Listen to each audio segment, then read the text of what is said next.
Hello everyone, I hope you all are doing well. So इस video में हम बात करेंगे रेनेसेंस पीरियड ऑफ आर्ट के बारे में।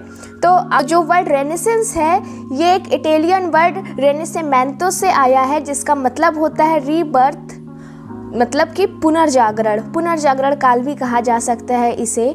तो ये जो समय था ये करीब 1400 ईस्वी से 1600 ईस्वी के बीच का समय था, और उस समय जो है एक पुनर्जागरण आया।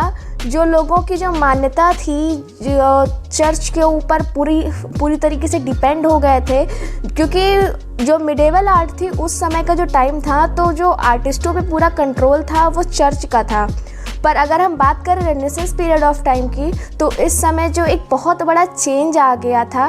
उस ज़माने में व्यापारियों की चलती थी। एक इटली देश का एक शहर था जिसका नाम था फ्लोरेंस, जहाँ पे व्यापारियों का ही बोलबाला था। वहाँ चर्च की उतनी नहीं चलती थी। तो उन्हीं व्यापारियों में से एक व्यापारी थे जिनका नाम था लोरेंजो द मेडिची। वो बहुत ही अमीर थे और वो पूरी तरीके से वो आर्ट को सपोर्ट करते थे। वो आर्ट के एक बहुत बड़े सपोर्टर थे, और उनकी ही वजह से आज जो आर्ट का जो लेवल है वो उन्हीं की वजह से था, क्योंकि उन्होंने उस समय जो रेनेसेंस का टाइम था उस समय उन्होंने आर्ट को बहुत सपोर्ट किया। एक आर्टिस्ट थे जिनका नाम था माइकल एंजेलो।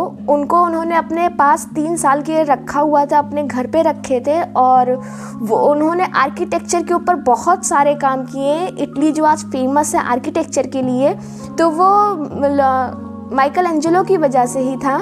जो एक ट्रेडर थे लोरेंजो द मेडिची, इन्हीं की वजह से जो माइकल एंजेलो का जो लेवल था, जो आर्ट को एक फ्रीडम मिल पाई। आर्ट को उन्होंने सपोर्ट किया, ना सिर्फ मोरली, इवन उन्होंने फाइनेंशियली भी बहुत सपोर्ट किया। करीब $400 to $62 मिलियन उन्होंने उस ज़माने में आर्ट के ऊपर खर्च किया। और आज जो विरासत है और ये जो टर्म है रेनेसेंस, ये उस समय जो उनका आर्ट था, उस समय का पीरियड जो आर्ट था उनका, तो वो रोमन और ग्रीक से इंस्पायर्ड थे। क्योंकि उस ज़माने में एक प्लेस था जिसका नाम था कुस्तुनतुनिया।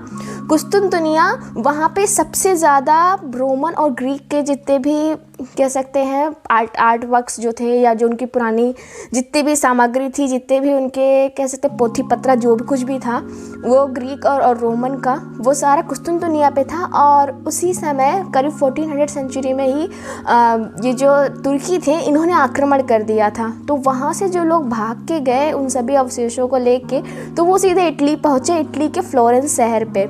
तो इटली के फ्लोरेंस शहर से ही ये क्रांति शुरू हुई, जो धीरे धीरे करके पूरे यूरोप में फैल गई। और उस ज़माने में आर्ट एज वेल एज हर तरीके की आर्ट, जैसे हो गया आर्ट, जो फाइन आर्टिस्ट थे उनको तो सपोर्ट मिला ही, उसके अलावा जो लिटरेचर थे, जो ड्रामा थे, उन सभी फील्ड्स को बहुत सपोर्ट मिला। जैसे उसी समय विलियम शेक्सपियर जो थे वो भी बहुत फेमस हुए। उसी समय प्रिंटिंग प्रेस का भी इन्वेंशन हुआ था। और उस समय के जो फेमस कुछ आर्टिस्ट थे उनका नाम था लियोनार्डो दा विंची, राफेल और माइकल एंजेलो। और उस समय के कुछ 5 जो फेमस आर्ट वर्क थे, उनमें से पहला था द मोनालिसा, दूसरा था द लास्ट सपर, तीसरा था द स्टैचू ऑफ डेविड, चौथा था द बर्थ ऑफ वीनस, और 5वां था द क्रिएशन ऑफ एडम। ये जो 5 आर्ट वर्क्स थे ये रेनेसेंस के टाइम से आज तक वर्ल्ड फेमस हैं और सबसे ज़्यादा एक्सपेंसिव आर्ट वर्क्स माने जाते हैं। रेनेसेंस के टाइम को आर्किटेक्चर का गोल्डन एज भी कहा जाता है। तो इस वीडियो में सिर्फ इतना ही। मिलते हैं फिर नेक्स्ट वीडियो में, तब तक के लिए बाय बाय।